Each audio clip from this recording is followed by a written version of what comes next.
अलैकुम dear students. Class 6 की general science में आज हम यूनिट 5 का topic separation of component of mixture के बारे में पढ़ेंगे।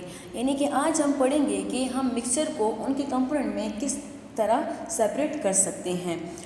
Method use for the separating mixture into their components include filtration, sublimation, distillation and chromatography. यानी कि ये हमारे पास डिफरेंट प्रोसेसेस हैं, डिफरेंट टेक्निक्स हैं जिसके थ्रू हम मिक्सचर को उनके कंपोनेंट में सेपरेट कर सकते हैं। हम वन बाय वन इनको स्टडी करते हैं।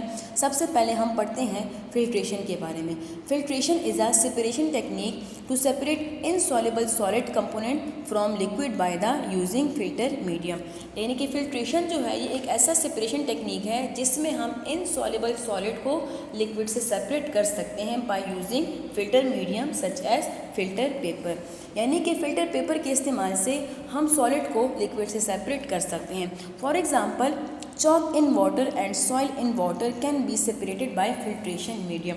अगर हम चॉक को वाटर में डिज़ोल्व करें या सेंट को वाटर में डिज़ोल्व करें तो हम देख सकते हैं ये वाटर में डिज़ोल्व नहीं होते। चॉक के जो पार्टिकल होंगे वो इनसॉल्युबल होंगे। तो चॉक पार्टिकल्स को वाटर से सेपरेट करने के लिए हम फिल्ट्रेशन का प्रोसेस यूज़ कर सकते हैं। इस प्रोसेस में क्या किया जाता है? इस प्रोसेस में फ़िल्टर पेपर यूज़ किया जाता है। मिक्सचर को हम पास करते हैं फ़िल्टर पेपर में। फ़िल्टर पेपर जो है वो हमारे पास एक पोरस मीडियम होता है, यानी कि इस पे छोटे छोटे पोर्स यानी कि छोटे छोटे सुराख होते हैं। ये पोर्स इतने छोटे होते हैं कि इससे सॉलिड पार्टिकल पास नहीं हो सकते। Only liquid component can pass through these pores.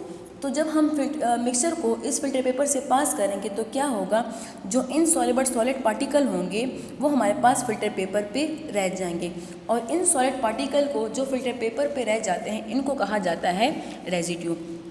इसके अलावा जो लिक्विड कंपोनेंट होंगे जो कि फिल्टर पेपर से पास हो जाएंगे उनको कहा जाएगा फिल्ट्रेट। तो इस तरह फिल्ट्रेशन के प्रोसेस के थ्रू हम फिल्टर पेपर की मदद से इनसॉल्युबल सॉलिड को लिक्विड से सेपरेट कर सकते हैं।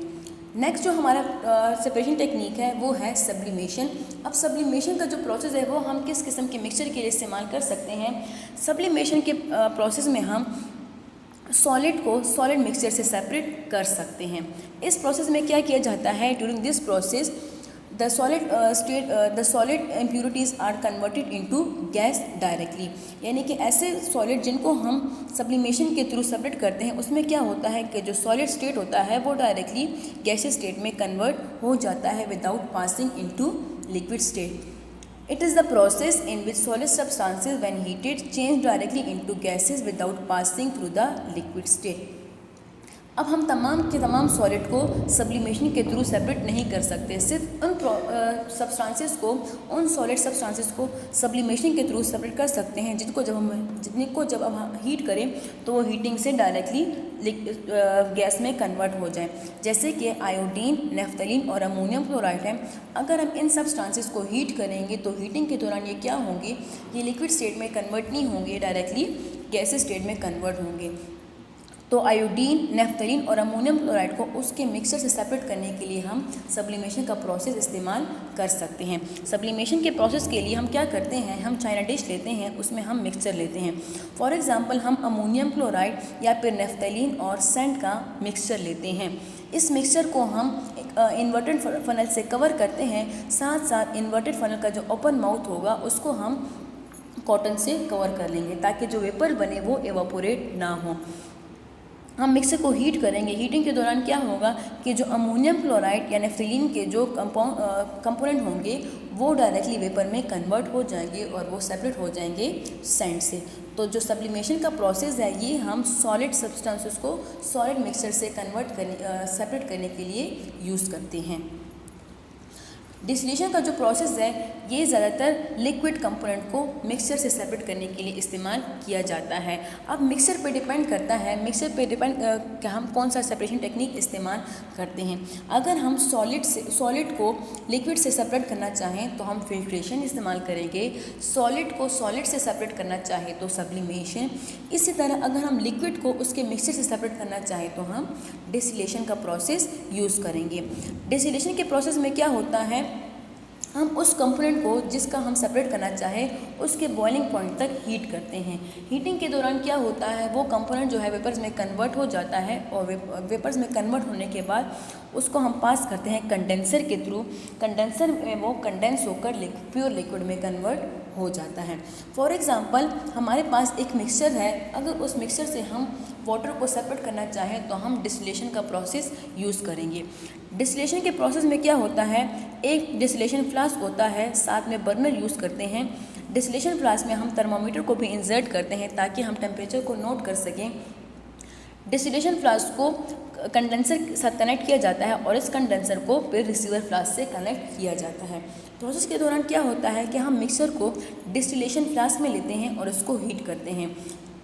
फॉर एग्जांपल अगर हम इस मिक्सचर से वाटर को सेपरेट करना चाहें तो हम इसको वाटर के बॉइलिंग पॉइंट तक हीट करेंगे जो कि है 100 डिग्री सेंटीग्रेड। तो इस मिक्सचर को हम 100 डिग्री सेंटीग्रेड तक हीट करेंगे। जब टेम्परेचर 100 डिग्री सेंटीग्रेड तक आ जाए तो मिक्सचर में मौजूद वाटर जो है वो वेपर्स में कन्वर्ट होना शुरू हो जाएगा।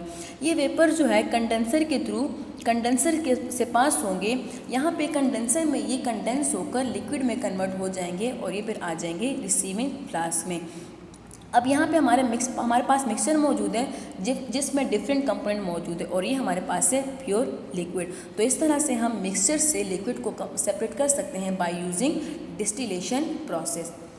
लास्ट जो हमारे पास टेक्निक है वो है क्रोमेटोग्राफी टेक्निक। क्रोमेटोग्राफी टेक्निक जो है वो हम कलर सब्सटेंसेस को सेपरेट करने के लिए इस्तेमाल करते हैं। क्रोमेटोग्राफी का जो वर्ड है वो कम्बिनेशन ऑफ 2 ग्रीक वर्ड है। क्रोमा का मतलब होता है कलर एंड ग्राफीन का मतलब होता है टू राइट। इस प्रोसेस में क्या किया जाता है, हम एक क्रोमेटोग्राफिक टैंक यूज़ करते हैं जिसमें हम कोई भी क्रोमेटोग्राफी सोल्यूशन यानी कि एसीटोन या फिर अल्कोहल लेते हैं। इसके साथ साथ हम फिल्टर पेपर की एक स्ट्रिप लेते हैं। उस स्ट्रिप में हम तकरीबन 2 सेंटीमीटर की एक लाइन लगाते हैं पेंसिल से। अब जहाँ पे हमने लाइन लगाई पेंसिल से वहाँ पे हम किसी भी कलर सब्सटेंस का एक डॉट लगाएंगे। डॉट लगाने के बाद उस फिल्टर पेपर को हम इस क्रोमेटोग्राफी टैंक में डिप करेंगे और इस क्रोमेटोग्राफी टैंक को हम कवर कर लेंगे। थोड़ी देर बाद हम देखेंगे कि हमने जो डॉट लगाया कलर सब्सटेंस का, वो जो सब्सटेंस है वो हमारे पास डिफरेंट कलर में सेपरेट हो गया। तो इस तरह से क्रोमेटोग्राफी टेक्निक की मदद से हम कलर सब्सटेंस को सेपरेट कर सकते हैं। स्टूडेंट्स, हमने डिफरेंट टेक्निक्स के बारे में पढ़ा कि हम किन टेक्निक्स के थ्रू मिक्सर को सेपरेट कर सकते हैं। अब हम कुछ सेफ्टी मेजर्स के बारे में पढ़ते हैं कि अगर हम साइंस लैब में एक्सपेरिमेंट कंडक्ट कर रहे हैं तो हमें कौन कौन से सेफ्टी मेजर एहतियाती तदबीर हमें करनी चाहिए। सबसे पहले तो हमें टीचर की परमिशन के बगैर साइंस लैब नहीं जाना चाहिए और टीचर की जो इंस्ट्रक्शन होंगी उनको केयरफुली सुनना चाहिए। अगर एक्सपेरिमेंट हो रहा है लेबॉर्ट्री में तो लेबॉर्ट्री के विंडो और डोर को हमेशा ओपन रखना चाहिए। इसके साथ साथ लेबॉर्ट्री में कोई भी खाने पीने की चीज़ ना लेकर जाएं। लेबॉर्ट्री में मौजूद किसी भी केमिकल को ना तो टच किया जाए, ना सक किया जाए और ना ही स्मेल किया जाए। जैसे ही एक्सपेरिमेंट ख़त्म हो जाए तो वाटर टैप्स ऑफ गैस को टर्न ऑफ किया जाए ताकि ये ज़ाया होने से बच सके। इसके साथ साथ जो लैब कोट और सेफ्टी ग्लासेस होती हैं वो भी अपने साथ साइंस लैब ले जाना ज़रूरी है। एक्सपेरिमेंट ख़त्म होने के ख़त्म होते ही अपने हाथ को साबुन से धोना चाहिए। तो स्टूडेंट्स, ये हमारा लास्ट टॉपिक था यूनिट 5 का, जिसमें हमने separation technique of mixtures and safety major के बारे में पढ़ा। इसके बाद हम नेक्स्ट लेक्चर में एक्सरसाइज करेंगे इस चैप्टर के। अपना घर वालों का ख्याल रखेगा। अल्लाह हाफिज़।